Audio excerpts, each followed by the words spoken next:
ओम श्री परमात्मने नमः। ओम श्री गुरुभ्यो नमः। ओम श्री ऋषिभ्यो नमः। ओम असतो मा सद्गमय तमसो मा ज्योतिर्गमय मृत्योर्मामृतंगमय।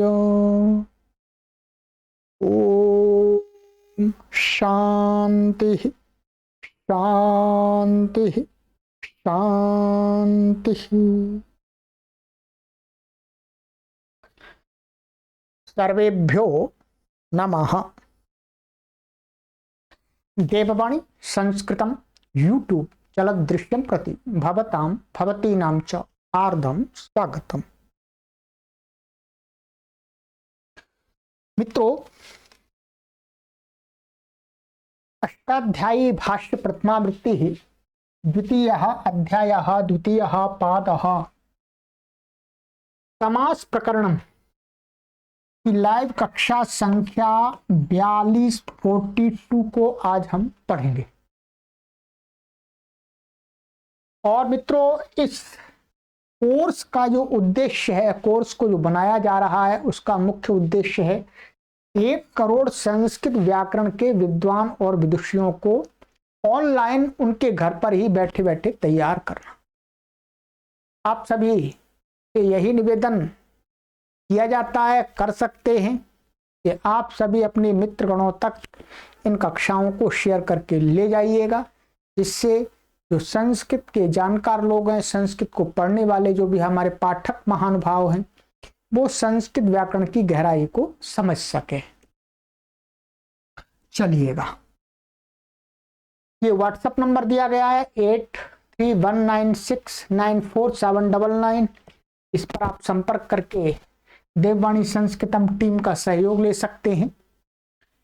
चलिएगा, गत कक्षा में मैंने आपको एक सूत्र पढ़ाया था। सूत्र थोड़ा सा कठिन था, कठिन अर्थ था, थोड़ा सा अलग टाइप का सूत्र था और कुछ इसमें अर्थ ठीक से नहीं लिखा था, उसको मैंने सुधार करवा दिया था और समझा भी दिया था। ठीक है, अब आज के हमारे 3 सूत्र हमको आज पढ़ने हैं। इस प्रकरण में आज का जो हमारा प्रकरण है उसमें हमको 3 सूत्र पढ़ने हैं। ये तीनों सूत्र उसी सूत्र से जुड़े हुए हैं, उपपदमतिं से जुड़े हुए सूत्र हैं। कौन सा सूत्र है? एक है अमयी वाव्ययेन, ध्यान दीजिएगा, और दूसरा सूत्र है तृतीया प्रभृतिन्य न्यतरस्याम। ठीक है, और चौथा सूत्र है आपका ये क्त्वा।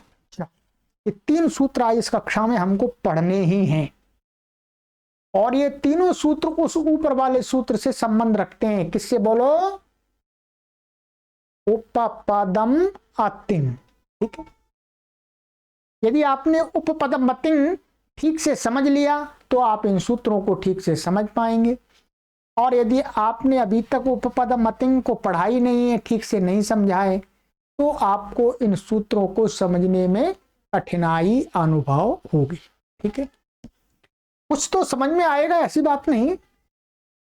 चलिएगा, तो कहते हैं महर्षि पाणिनि महाराज जी, अमयि वाव्ययेन, अमा तृतीय व्यक्ति एक वचनांतम एव अव्ययपदम, अव्ययेन तृतीय व्यक्ति एक वचनांत। ठीक है, ये इसका पदच्छेद हो गया। समास इसके अंदर कुछ भी नहीं है।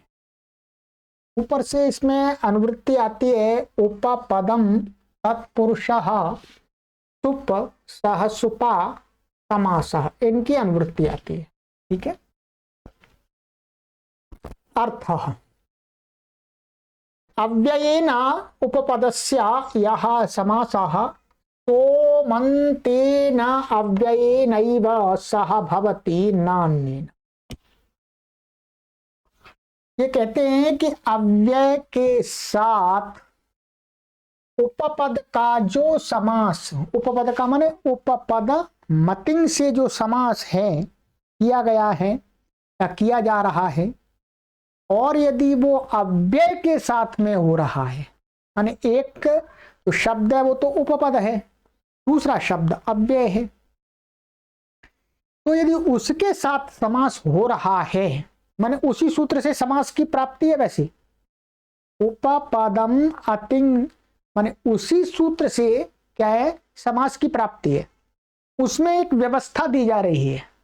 इसके साथ व्यवस्था दी जा रही है, यदि उपपद का समास माने उपपद संज्ञा है जिसकी, उसका समास यदि अव्यय के साथ होता है, अव्ययेन उपपदस्य यह समासः ताः माने वह समास अमंतेन अव्ययेन एव माने अम अंत वाले अव्यय के साथ ही क्या, अम अंत वाले अव्यय के साथ ही, अब ही लगा दिया, जोर लगा दिया,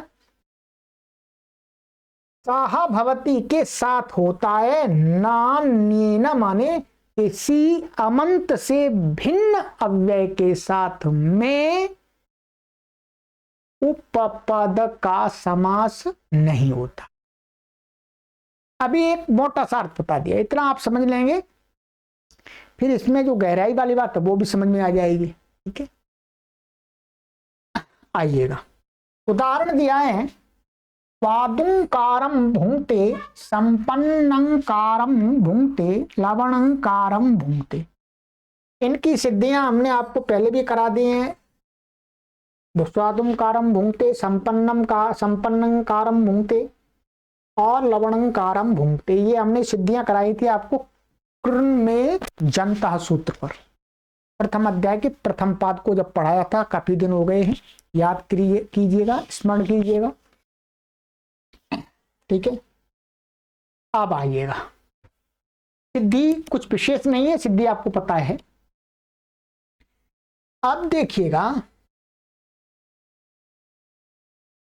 उपपद आपको बताती है, तत्रोपपदम सप्तमी स्तंभ से उपपद संज्ञा होती है। ठीक है, ऊपर वाला जो सूत्र था उपपदम अतिंग, उसने यही कहा था कि तिंग भिन्न कुछ भी हो, सुबंत हो या अशुबंत हो, उसका उपपद के साथ समास होता है। तो यहां पर भी वही है, उपपद है और तिंग भिन्न है, अव्यय भी तिंग भिन्न होता है, जो अव्यय होते हैं वो भी तिंग भिन्न होते हैं, तो उनके साथ समास होता है, ये सूत्र ये कहता है और उससे ही प्राप्त है। परंतु अब इसने नियम कर रहा है, ये क्या नियम कर रहा है, यदि कोई तिंग भिन्न अव्यय है, क्या कोई तिंग भिन्न अव्यय है और उस अव्यय का उपपद के साथ समास होता है, माने उपपद का अव्यय के साथ समास होता है, तो हर किसी अव्यय के साथ में नहीं होगा। पहला अर्थ देखिएगा, हर किसी अव्यय के साथ में नहीं होगा। कौन से अव्यय के साथ में होगा, जिसके अंत में अम लगा हो, जिस अव्यय के अंत में बोलो अम लगा हो, उसी के साथ होगा। अम नहीं है जिस अव्यय के बाद में, उसका दूसरे का उपपद समास नहीं होगा। ये नियम हो गया। साथ में एक नियम, माने यहां पर नियम क्या है, एव, जो एव है यहां पर पढ़ा हुआ, ये वह वो नियम लगाता है कि अमंत अव्यय माने अम अंत वाला अव्यय, माने मकारांत कृन में जनता से इसकी अव्यय संज्ञा होती है। ठीक है, तो एवकार से नियम निकलता है, एवकार से और नियम निकलता है इसमें साथ में, ये निकलता है कि जिस सूत्र के द्वारा जिस सूत्र के द्वारा केवल और केवल अम प्रत्यय वाला, माने जिस प्रत्यय का अम शेष बचता है, मात्र उसी प्रत्यय का विधान करता है। माने जो सूत्र केवल, ये अम का अर्थ है अणमुल है प्रत्यय, ठीक है, क्या है, अणमुल, ऐसा प्रत्यय इसका क्या होता है, ये अम बचता है, इनकी संज्ञा होकर के अम बचता है। माने अम जिस प्रत्यय का बचता है, उस प्रत्यय को विधान करने वाला जो सूत्र है, उस सूत्र के द्वारा यदि केवल इसी अम अवशिष्ट वाले प्रत्यय का विधान होता है, किसी दूसरे प्रत्यय का विधान नहीं होता है, तो ऐसे सूत्र के द्वारा विहित जो अवशिष्ट अम, जिसकी कृण्मय जनता से अव्यय संज्ञा होती है, उसके साथ में ही उपपद का समास होता है, अन्य के साथ में नहीं होता। अन्य अर्थात जिस सूत्र के द्वारा उन्मूल प्रत्यय का भी विधान किया गया है और दूसरा कोई प्रत्यय भी है, क्त्वा आदि है, तो उस सूत्र के द्वारा विहित जो अम होगा उसकी भी अव्यय संज्ञा होगी, परंतु उसके साथ में समास नहीं होगा। ये मोटा सा आपको समझा दिया, ये अब बात आपको आगे समझ में आई, ठीक है। आइएगा अब इसकी हिंदी पढ़िएगा, फिर सिद्धि करेंगे, ठीक है। यह सूत्र नियमार्थ है। अव्यय माने अव्यय के साथ उपपद का यदि समास होता है तो वह अमंत अव्यय के साथ ही होता है, अन्य अव्ययों के साथ नहीं होता है। एक तो इतना सामान्य है, पर इसके साथ में ये नियम और निकलता है एवकार से कि जिस सूत्र के द्वारा अवशिष्ट अम मान अवशिष्ट अम प्रत्यय वाला अम प्रत्यय को ही विधान किया जाता है, किसी दूसरे प्रत्यय का विधान नहीं किया जाता, उसी अमंत अव्यय के साथ समास होता है, दूसरे सूत्र के द्वारा विहित जो अम है उसके द्वारा नहीं। वो कैसे, आगे बता रहे हैं। उदाहरणों की सिद्धि कृण्मय जनता 1:38 की परिशिष्ट में देखें, अभी दिखा दूंगा मैं आपको। कृण्मय जनता से ही इनकी अव्यय संज्ञा होती है। स्वादुम आदि मकारांत शब्द उपपद है, ठीक है। अब आइएगा, देखिएगा, चलिए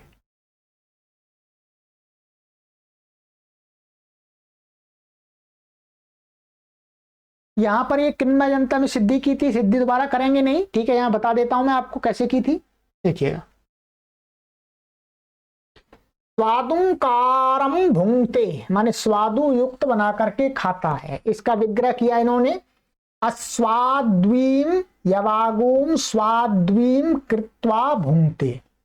डुक्री धातु से भुवादयो धातु धातु संज्ञा आदि टुड़वा इत संज्ञा हलंत्यम से तस्य लोपा अदर्शनम लोपा होकर के क्री बचा, ठीक है। अब यहाँ पर क्री, तो अब ये अस्वादिम स्वादी, तो स्वाद्वीय पद आ गया और द्वितीय का अम आ गया और क्री धातु। तत्रोपपदम सप्तमी स्तंभ से क्या है, स्वादु की क्या है, जो स्वाद्वी है यहाँ पे स्त्रीलिंग का, परंतु ये पुल्लिंग में या नपुंसक लिंग में स्वादु होता है, तो उसकी क्या है, तत्रोपपदम सप्तमी स्तंभ स्वादु की उपपद संज्ञा हुई, तो धातो स्वादुमी अणमुल से क्रिय धातु से स्वाद्वी उपपद रहते अणमुल प्रत्यय हुआ।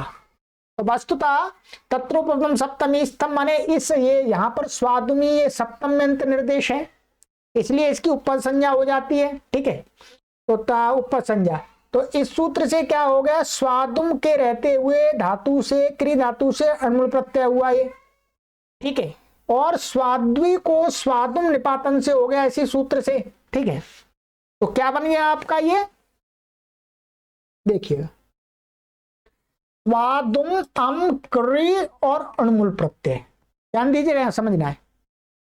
अब ये संज्ञा हो जाएंगी सारी ये, और अब इसका क्या होगा, यहां पर इतना हो गया, इत संज्ञा होकर के स्वादुम अम क्रि अम इतना हो गया, ठीक है। ये अम ये प्रत्यय का अम है। अब यहां पर क्या है, कृततिंग, कृततिंग से क्या है, इसकी अम की कृत संज्ञा है।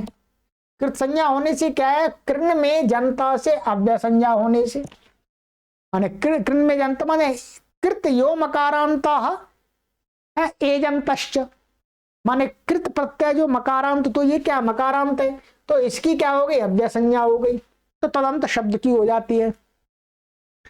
अब ये अव्यय संज्ञा हो गई। अब यहाँ पर क्या है, सबसे पहले यहाँ क्या प्राप्त था, उपपद मतिंग से समास प्राप्त था, क्योंकि इसकी उपपद संज्ञा है। उपपद का तिंग भिन्न, ये तिंग भिन्न है, क्री और अम ये तिंग भिन्न है, तो उपपद मतिंग से इसका समास प्राप्त हुआ। परंतु आगे इसने नियम बना दिया, नियम बनाया कि यदि अव्यय के साथ में समास होगा उपपद का, तो मात्र और मात्र किसका होगा, बोलो किसका होगा, अमंत अव्यय का ही होगा, दूसरे अव्यय का नहीं होगा। दूसरे का नहीं होगा ये मैं बताऊंगा आपको। और साथ में ये भी नियम बनाया कि जिस सूत्र के द्वारा मात्र केवल अवशिष्ट अम वाले प्रत्यय का ही विधान किया जाता है, दूसरे प्रत्यय का विधान नहीं किया जाता है, उसी के द्वारा विहित अवशिष्ट अम अव्यय के साथ समास होगा, दूसरे के साथ में नहीं होगा। तो अब यहां पर क्या है, स्वादुमी अणुमूल, इससे क्या है, मात्र और मात्र अणुमूल प्रत्यय होता है। ध्यान देंगे क्या होता है, बोलो अणुमूल प्रत्यय, दूसरा प्रत्यय नहीं होता है इससे।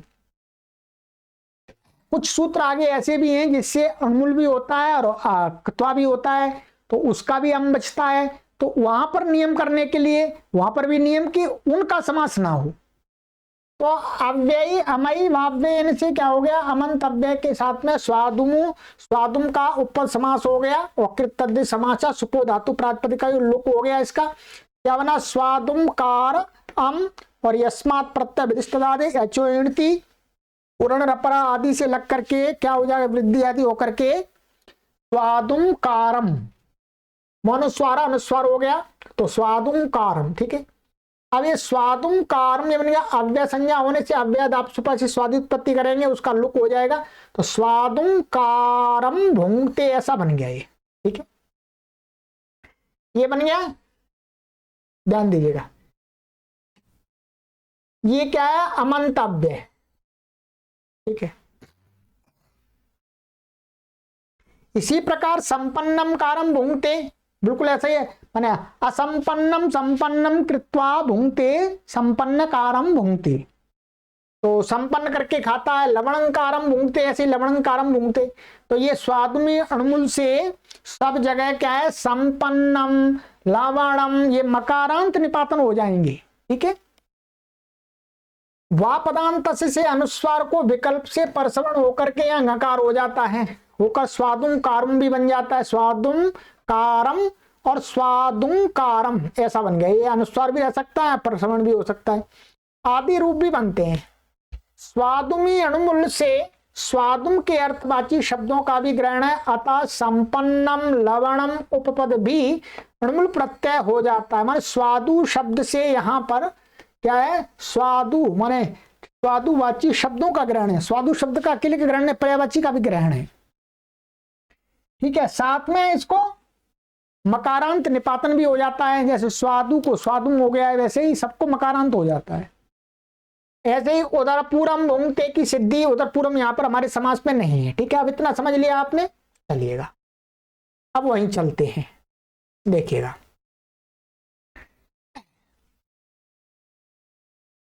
अब इसको नियम को समझना है यहां पर। अब चलिए गुरुजी की बात को पढ़ते हैं, फिर समझ में आएगा आपको। अब देखिए विशेष, ठीक है, यहां उपपद का समास पूर्व सूत्र से सिद्ध था, जो मैंने बता दिया आपको। ठीक है, अतः नियम हो जाता है, अतः नियम हो जाता है, ये सूत्र नियम के लिए है। पुनः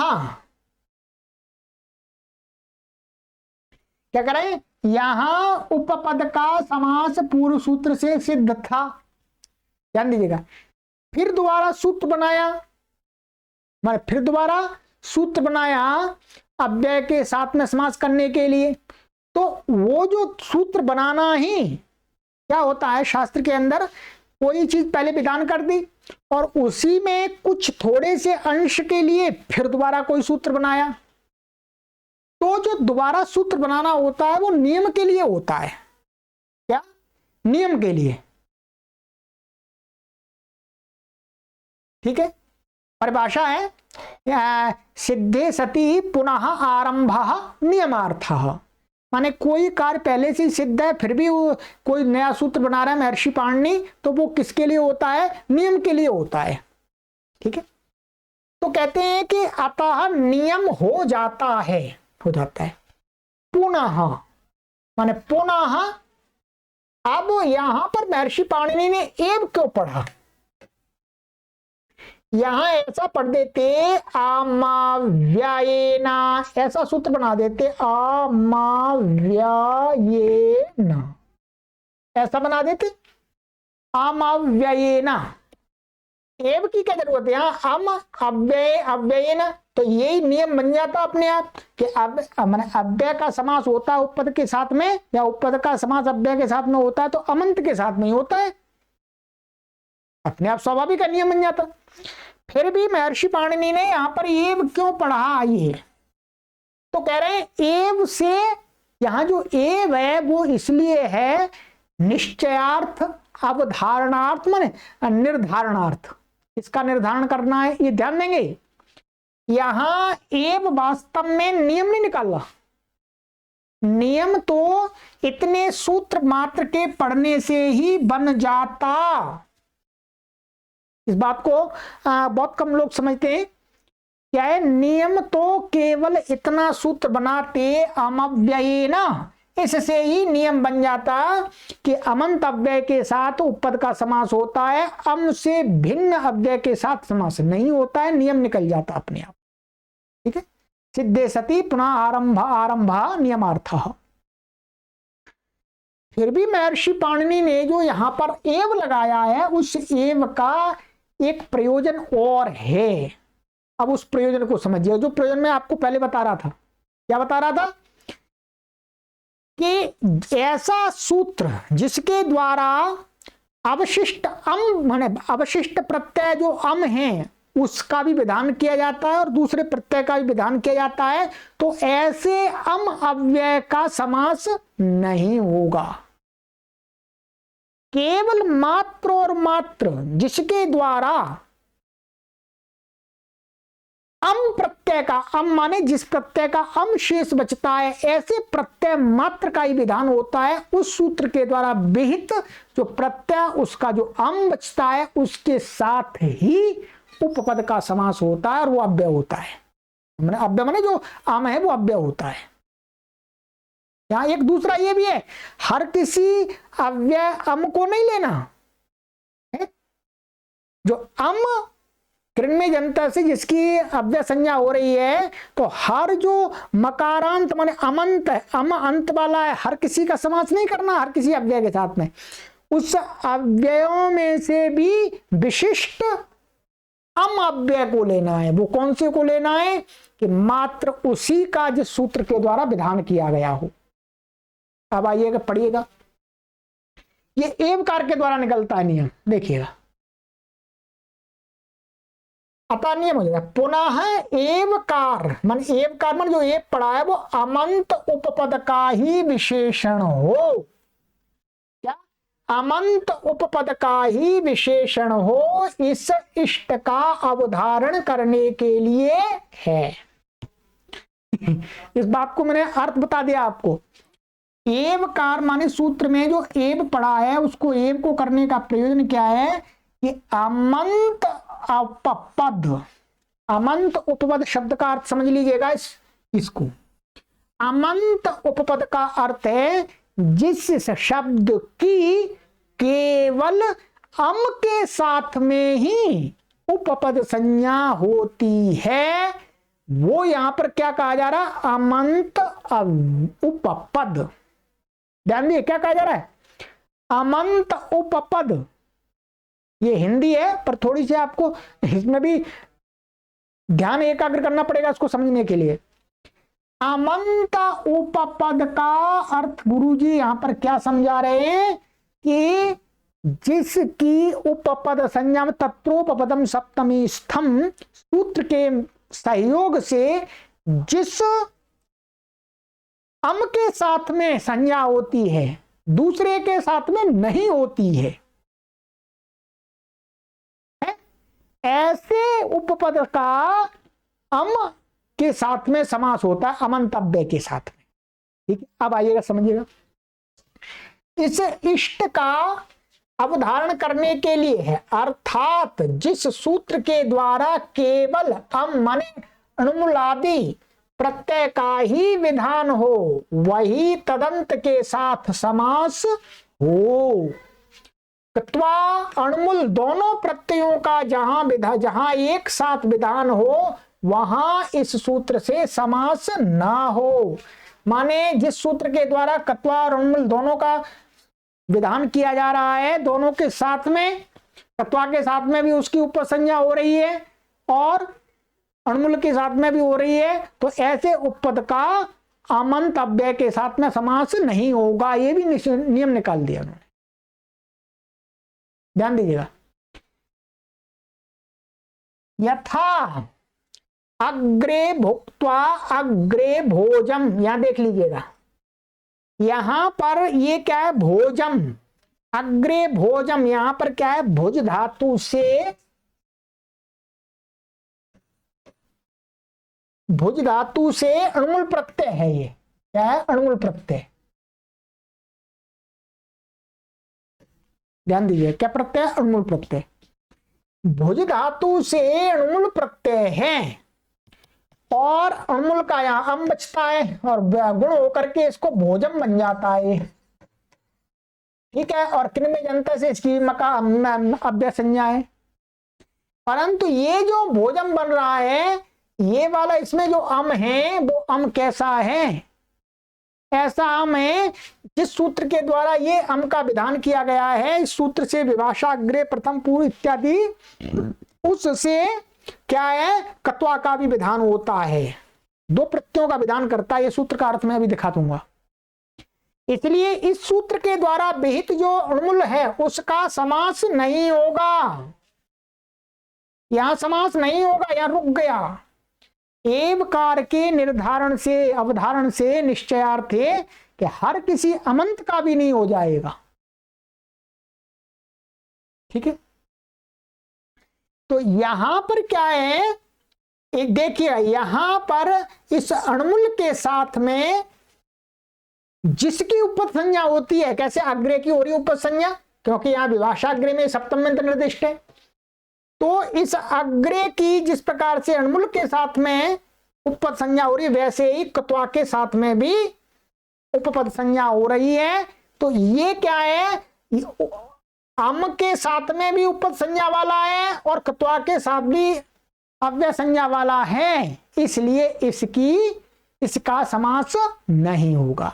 केवल और केवल मात्र जिसकी उपपद संज्ञा अम के साथ में ही होती है अन्य के साथ में नहीं होती है, उस उपपद का अमंत अव्यय के साथ समास होता है। वो कब होती है, जिस प्रत्यय के द्वारा मात्र और मात्र अणुमूल आदि प्रत्ययों का विधान हो, कत्वा आदि का ना हो। जैसे स्वादुमी अणुमूल, स्वादुमी अणुमूल से केवल अणुमूल का विधान है, तो स्वादु की जो उपपद संज्ञा है वो केवल अणुमूल के साथ में है, किसी दूसरे प्रत्यय के साथ में है ही नहीं, इसलिए उसका समास हो जाएगा। ठीक है, पहला नियम क्या निकला, पहला नियम ये निकला कि उपपद का यदि समास होता है तो अमंत अव्यय के साथ ही होता है। ध्यान दीजिएगा, आपको दो नियम दिखेंगे। पहला क्या निकला नियम, तो पहला ये निकला कि अमंत उपपद का यदि अव्यय के साथ समास होता है तो अमंत अव्यय के साथ ही होता है। दूसरा, अब उदाहरण करके हमने ये व्यवस्था बनाई कि अम भी कौन सा, सब कोई अम नहीं, ऐसा अम, माने ऐसा अम का अर्थ में बार बार यहां अणुमूल आदि प्रत्यय आ जाएंगे जिनका अम शेष बचता है। ऐसा अम जिसका मात्र, जिस सूत्र के द्वारा केवल अम का ही विधान किया गया, दूसरे प्रत्यय का नहीं किया गया, उसी अम का समास होगा, दूसरे का अम का नहीं होगा। तो यहां पर ये दूसरा अम है, उसका समास नहीं हुआ। अब आपको समझ में आ जाना चाहिए, परंतु मैं जानता हूं, समझता हूं, मानता हूं आपको ये बात एक बार में समझ में नहीं आई। आपको इस वीडियो को 2-3 बार सुनना पड़ेगा। इतना पुस्तक आपके पास में होगी तब आपको हो सकता है 80% 70% समझ में आ सकती है। फिर आपको पूरी कब समझ में आएगी? पूरी समझ में आएगी जब आप काशिका पढ़ेंगे, काशिका में पूरी आ जाएगी आपको। मैंने आपको पूरा समझाया है, ठीक है। चलिएगा, तो ये हो गया, समास नहीं हुआ, इस प्रकार से आपको समझना है। और सिद्धियां सामान्य सिद्धियों में कुछ भी नहीं है, ठीक है।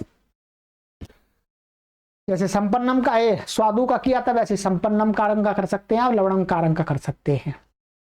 चलिएगा, अब देखिएगा, अब मैं यहां पर क्या है, ये सूत्र है, ये क्या है, ये तीसरे अध्याय का चौथा पाद है। क्या है? तीसरे अध्याय का चौथा पाद। तो यहां पर ये था आपका, ये स्वादुमी मूल। देखिएगा यहां पर कई प्रत्यय हैं। एक ये है खमुई, खमुई का भी क्या बचता है? अम बचता है, ठीक है, इसका भी अम बचता है। उड़मुल है ये अणमुल, इसका भी अम बचता है, ठीक है। और ऊपर भी अणमुल हैं या कई अणमुल हैं, ठीक है, कत्वा भी है। तो इनमें से हमें यह छांटना है कि जिस सूत्र के द्वारा केवल अणमुल का ही विधान किया गया है उसका ही समास अमय वाव्ययन से होता है, अन्य का समास नहीं होता। उपपद मतिंग से जो प्राप्त था वो रोक दिया, ठीक है, वो होता ही नहीं समास। अब आइएगा, अब है आपका आगे सूत्र। अब ये वाला सूत्र है, ये इसने कुछ अधिक भान दिया। क्या है? उपपद मतिंग को इसने थोड़ा अधिक भान दिया, उसको थोड़ा सा ढीला कर रहा है ये सूत्र कि भाई इतना मत बांधो, थोड़ा सा इसको भी अवसर दो। तो इसके लिए सूत्र है आपका तृतीया प्रभृति न्यन्यतरस्याम। तृतीया प्रभृतिनी प्रथमा व्यक्ति बहुवचनांतम, अन्यतरस्याम सप्तमी व्यक्ति बोलो एक वचनांतम। जोर से बोल दिया करो। समासः तृतीया प्रभृति येषां तानि तृतीया प्रभृतिनी बाहुव्रीहि। तृतीया प्रभृति येषां, प्रभृति माने आदि अर्थ है। मैं तृतीया शब्द एक जगह भी बताएंगे, तृतीया शब्द है जहां आदि में उसके आदि और आगे जो कुछ है उसको बोलते हैं तृतीया प्रभृतिनी, ठीक है। अनुवृत्ति है इसमें अमयी वाव्येन उपपदम और तत्पुरुषः सुप सहसुपा समासः, इनकी अनुवृत्ति है, ठीक है। अर्थ उपदंसस् तृतीयायाम, ये 3, 4, 47वां सूत्र ध्यान रखिएगा। यहां तृतीया ये पड़ी हुई है। इति सूत्रमारभ्य यानी उपपदानि तानि तृतीया प्रभृतिनी उपपदानि अमय आमन्तेनैवाव्ययेन सहान्यतरस्यां समस्यन्ते। ठीक है, क्या कह रहे हैं? उपदंसस् तृतीयायाम, ये सूत्र यहां से लेकर के और आगे एक सूत्र आएगा अन्वच्यानुलोम्बे। अन्वच्यानुलोम्बे माने ये सूत्र संख्या 47 से लेकर के 64 तक के सूत्रों के बीच में, उनके बीच में यदि किसी सूत्र के द्वारा अणुमूल और अणुमूल से भिन्न प्रत्यय, दोनों प्रत्ययों का विधान है, तो उस अणुमूल का तो विकल्प करके समास हो जाता है और वो तत्पुरुष समास होता है। ऊपर वाले ने क्या हाथ बांध दिए थे? ऊपर वाले ने क्या हाथ बांधे थे? ऊपर वाले ने हाथ बांधा था कि भाई जिस सूत्र के द्वारा मात्र अणमुल का ये अणमुल आदि माने जिनका अम शेष बचता है ऐसे प्रत्यय का ये विधान किया है, उसी अव्यय के साथ में उपपद का समास होता है। अन्य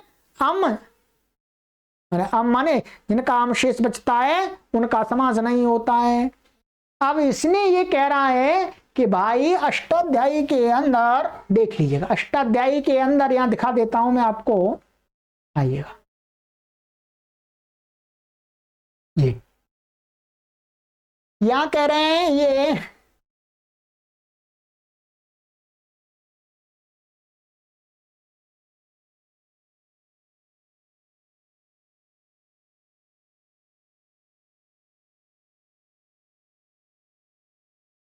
ये सूत्र है उपदंश तृतीयायाम, यहां से तृतीया यहां से लेकर के यहां तक अन्वच्यानुलोम्य 64 तक,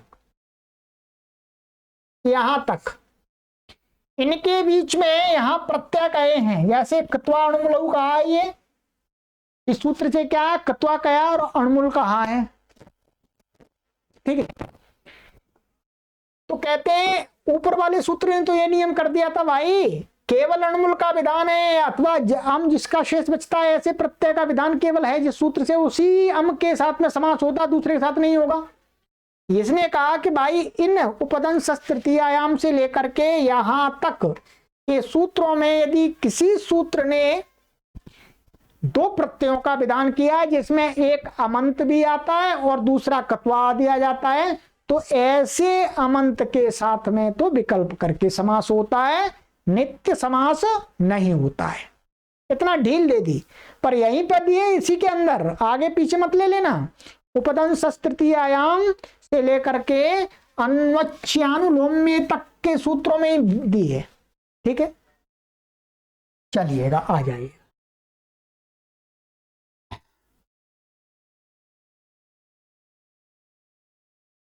उदाहरण है इसका, मूलकोपदंशम भुंक्ते मूलकेन उपदंशम भुंक्ते, ये समास हो गया, ये समास नहीं हुआ।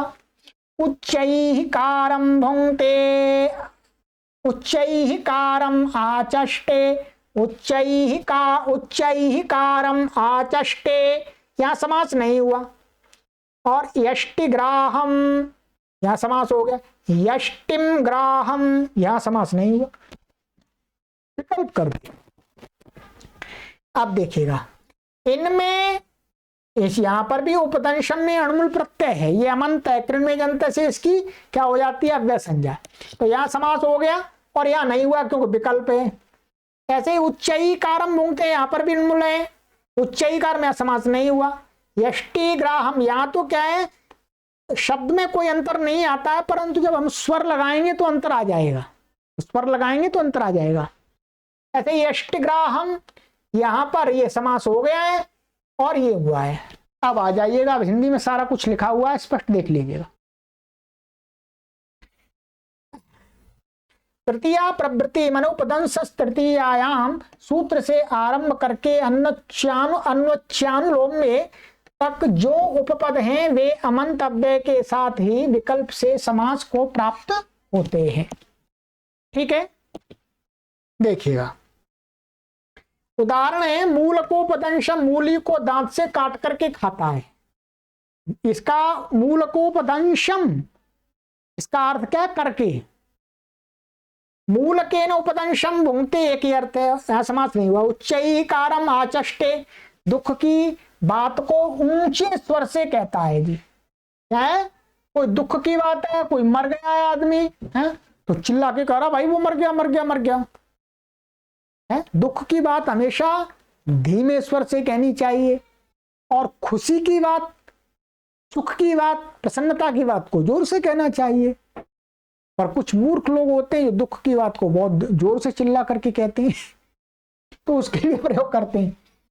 उच्चैकारम यष्टिग्राहम लाठी लेकर, गच्छति यष्टिम ग्राहम, ग्राहम का अर्थ है यहां पर लेकर के, ठीक है।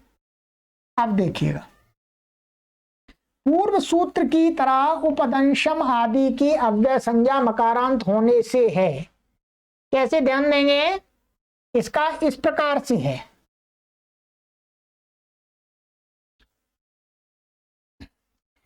मूलकेन उपदंशम है तो मूलक ता और उपदंश, ठीक है, उपदंश। अब क्या है यहां पर उपदंश तृतीयायाम, इस सूत्र से उपपूर्वक दंश धातु से क्या हो जाता है, अणुमूल प्रत्यय हो जाता है। अणुमूल प्रत्यय होगा, अणुमूल का ये संज्ञा आदि होकर के क्या बचा, अम बचा, ठीक है, अम बचा, अम बचा। तो और इसकी क्या है, ये सप्तमी से निर्दिष्ट है यहां पर उपदंश तृतीयायाम, तृतीयायाम सप्तमी में, तो तत्रोपदम सप्तमी स्तंभ से इसकी क्या हो गई, उपपद संज्ञा, उपपद संज्ञा हो गई। उपपद संज्ञा होने से अब क्या है, अब देखिएगा ये उपदंशम बन जाएगा। क्या बन जाएगा, उपदंशम। कृण्मय जनता से इसकी अव्यय संज्ञा है, क्या बन जाएगा, यहां लिख लीजिएगा उपदंशम, ऐसा बन गया ये अब, ठीक है। ये अमंतव्य है। अब इसमें क्या प्राप्त होगा, ध्यान दीजिएगा, सबसे पहले प्राप्त होगा उपपदम अतिंग, उपपदम अतिंग प्राप्त होगा, परंतु आगे उसके जो सूत्र है अमई वाव्येन, वो इसको रोक देगा, वो रोक देगा, नियम कर देगा कि भाई ये जो उपदंशम है तो उपदंशम ये अणुमूल है, ये क्या है, अकेले केवल अणुमूल का ही विधान नहीं करता, ये दूसरे प्रत्यय का भी विधान करता है, ठीक है। इसलिए यहां इसमें समास उस ऊपर वाले नियम से रुक गया, परंतु अब आगे वाले सूत्र ने क्या कर दिया, इसको विकल्प कर दिया। विकल्प अर्थात यहां पर इसको एक बार मैं अर्थ दिखा देता हूं आपको, कैसे समझना है इसको, ऐसे समझना है, नहीं तो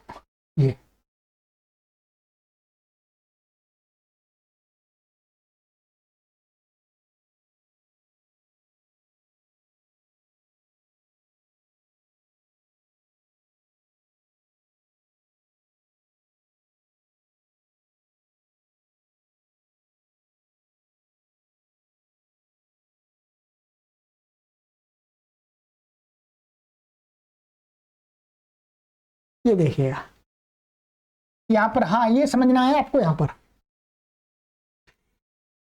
तृतीयांत उपपद है, उप तृतीयांत उपपदे पूर्वाद दशने तस्मात् धातु अण्वुल प्रत्ययो भवति, ठीक है।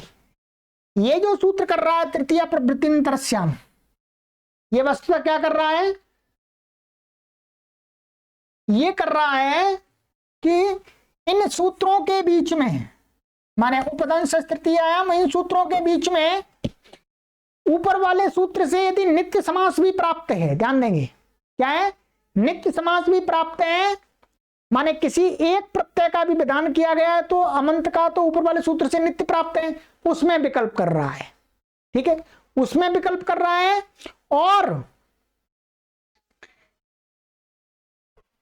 और क्या है,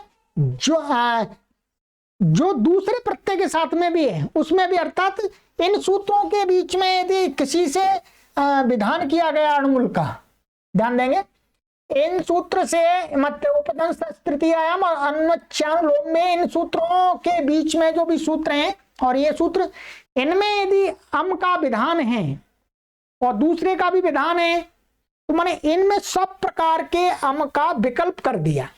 अब यहां पर तो केवल अम का ही विधान था, केवल उपदंश तृतीयायाम से, तो ऊपर वाले सूत्र से यहां पर क्या प्राप्त था, नित्य प्राप्त था, नित्य प्राप्त था, अमई वाव्यवेन से नित्य ही समास प्राप्त था, तो विकल्प कर दिया, मूल को उपदंशम कर दिया, ठीक है। और जब समास नहीं हुआ तो ये मूल के न उपदंशम बुंगते, ऐसा हो गया। ऐसे उच्चईकारम आचष्टे उच्चईकारम, इसके लिए आगे सूत्र है, यहां पर देखिएगा ये वाला। उच्चईकारम में क्री धातु से अव्यय यथा से अणुल प्रत्यय हुआ है, इसको भी देख लीजिएगा। आइएगा मैं आपको सभी दिखाऊंगा। ये देखिएगा, ये कहता है अयथा भी प्रेताख्याने गम्यमाने अव्यय उपपदे क्रिय धातु कृत्वाणुमूलौ प्रत्ययौ भवतः।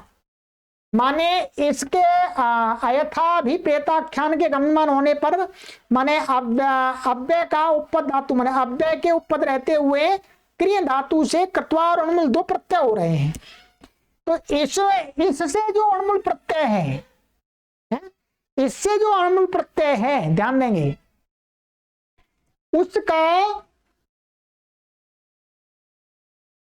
उसका अमय वाव्यन से क्या था, निषेध, माने नियम से उसको समास नहीं प्राप्त था। पहले वाले में मूलकेन उपदंशम भुंक्ते, उसमें तो क्या है, नित्य समास प्राप्त था, तो नित्य समास में विकल्प कर दिया। और यहां पर नियम से नित्य समास का निषेध प्राप्त हो रहा था, क्योंकि ये सूत्र ऐसा है, इससे कृत्वा और अणुमूल का विधान किया गया है। ठीक है, कृत्वा और अणुमूल का विधान किया गया है,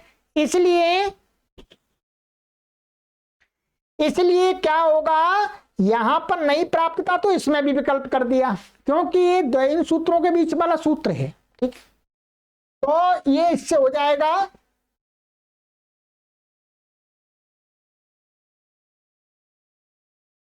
ये।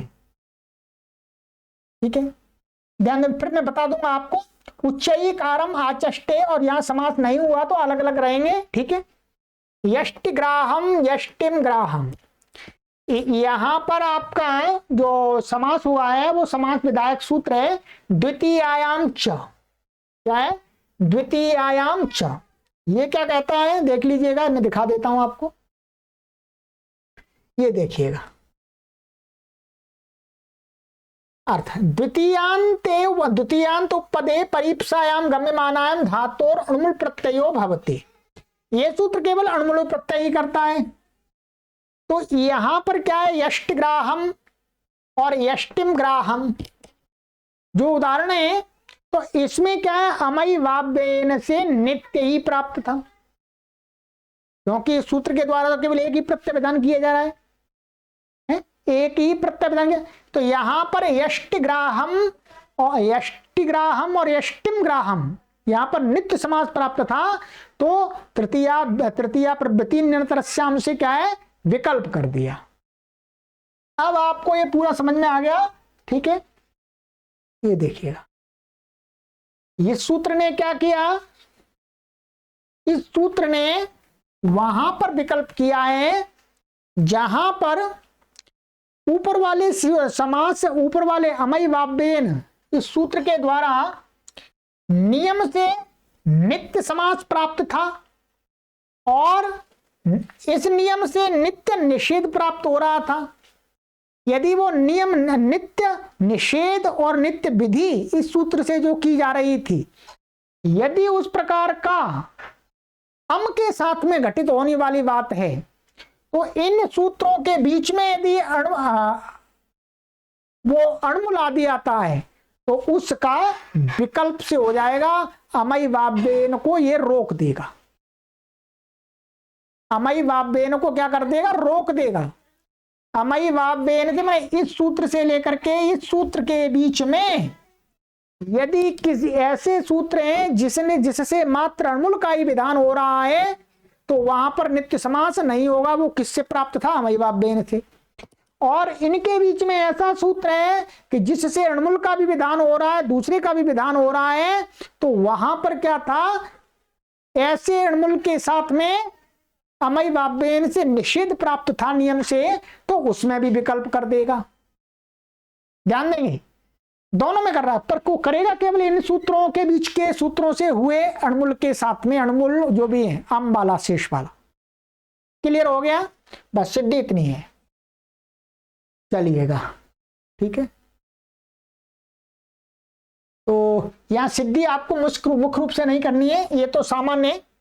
हाँ, उच्चई ही कारम बुंगते, तो यहाँ पर आप कैसे करेंगे, ये उच्चई ही ये अव्यय है, तो यहाँ आप सु लाएंगे भी तो क्या है ये, और क्री क्री और अणुमूल प्रत्यय हो जाता है, ये अणुमूल प्रत्यय हो जाएगा पहले की तरह, एक संज्ञा आदि होकर के यहाँ अचोयणती से वृद्धि हो जाती है तो कार हो जाता है। ठीक है, कार हो जाता है तो कारम बन जाता है, और समास होने के बाद में ये हो जाएगा। ठीक है, उच्चकार।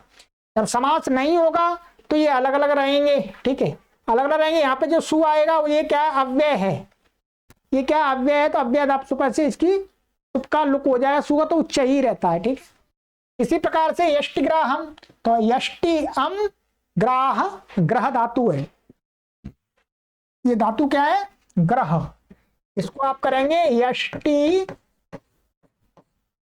अम और ग्राह, और अणुमूल प्रत्यय हो गया यहां पर भी द्वितीय जैसे। ठीक है,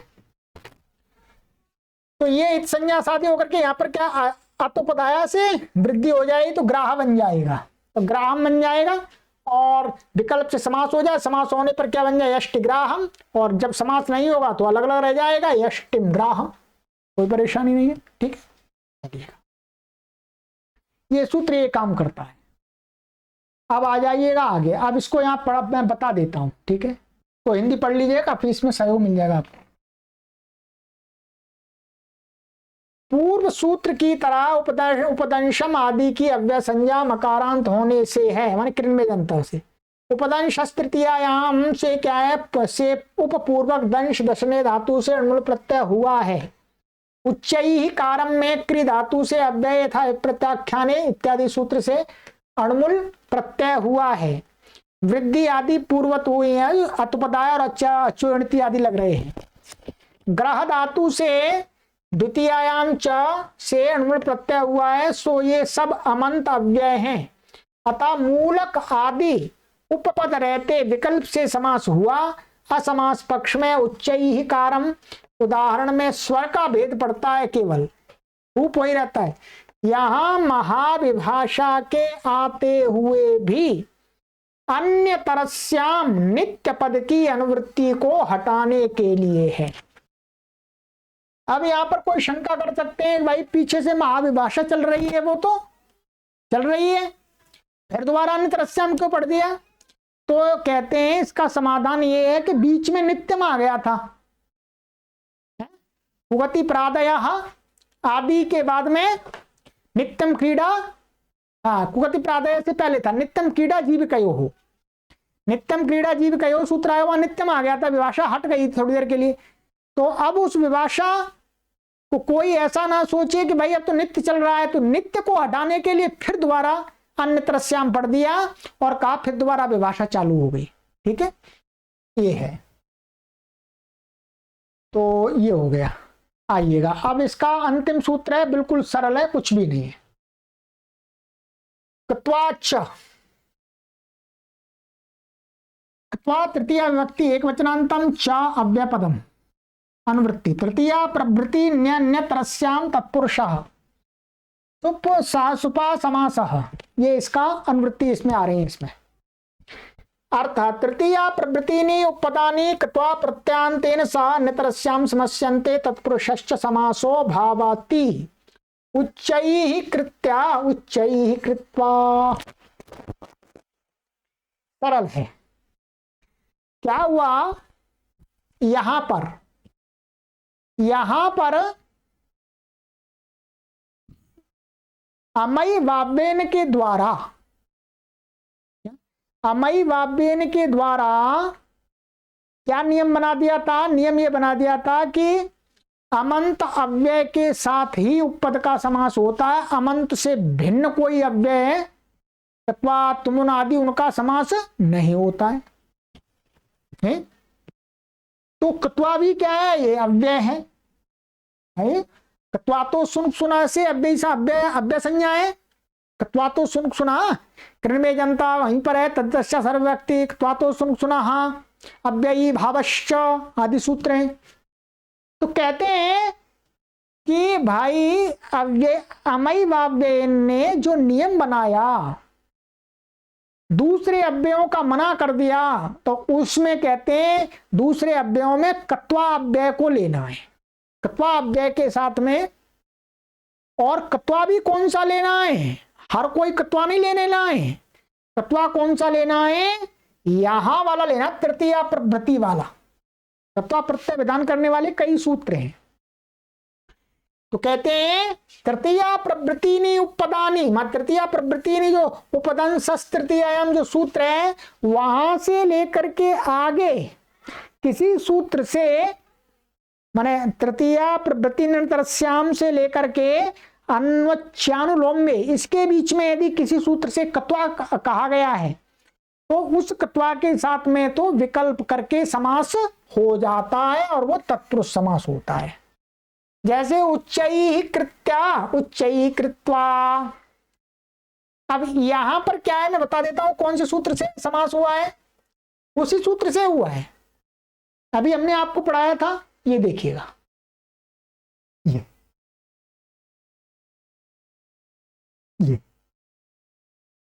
इस सूत्र से हुआ है। अव्यये अयथाभिप्रेताख्याने क्रिया कत्वाढ मुलौ, इससे हुआ। इससे क्या हुआ? ये हुआ,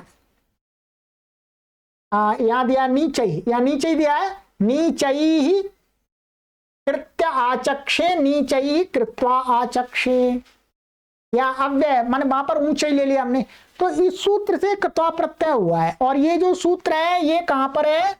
ये उन सूत्रों के बीच में है, उन सूत्रों के बीच में है, उपदंश तृतीयायाम और अन्वच्यानुलोम्य के बीच का सूत्र है, उससे कत्वा का विधान किया है। तो कत्वा को, ऐसे कत्वा को विकल्प से हो जाएगा। ठीक है, तो यहां पर क्या अंतर पड़ रहा है इसके अंदर? अंदर ये पड़ रहा है मित्रों कि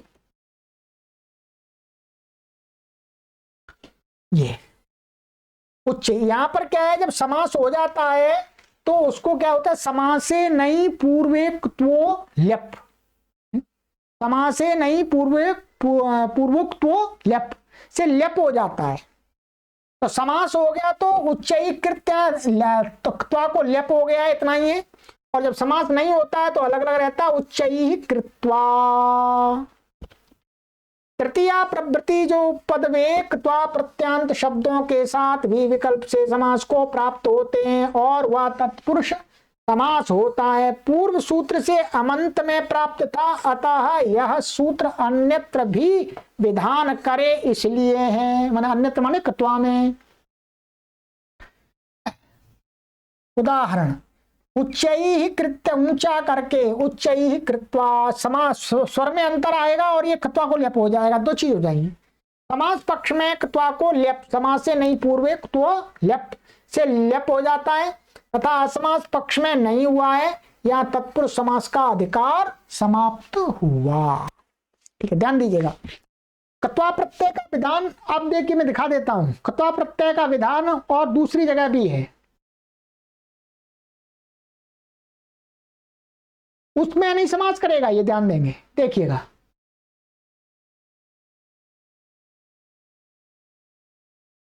ये भी कत्वा प्रत्यय है, अब इसका समास नहीं होगा, इसके साथ समास नहीं होगा, जो ये तृतीया प्रवृत्ति में नहीं आता। ठीक है, ऐसे ही यहां पर भी ये सूत्र भी, सब ये कत्वा प्रत्यय करने वाले सूत्र हैं, इनके द्वारा वेद कत्वा का समास नहीं होगा। चलिएगा, ये आपका हो गया आज तत्पुरुष समास का समापन। बहुत बड़ा समास था। ठीक है, अब आपको, यदि आपने इतना पढ़ लिया जितना मैंने आपको पढ़ा दिया तत्पुरुष समास, तो आप आराम से किसी को समझाने में समर्थ हो जाएंगे। और काशिका, सिद्धांत कौमुदी, महाभाष्य के अंदर जो समास के प्रकरण हैं उनको आप स्वयं पढ़ करके समझ सकेंगे। ठीक है, समझ सकेंगे, इतना मैंने पढ़ा दिया आपको। अब इसके बाद में आरंभ होगा बहुव्रीहि समास प्रकरणम। अब दो समास और बचे हमारे, बहुव्रीहि समास और द्वंद्व समास। द्वंद्व ठीक है, चलिएगा। कक्षा तो मित्रों बड़ी हुई है, पर विषय को समझाना था। ये तीनों सूत्र आप ध्यान रख लीजिएगा। एक बार चलते चलते मैं फिर आपको बता देता हूं क्या करना है, आपको कैसे समझना है इसको।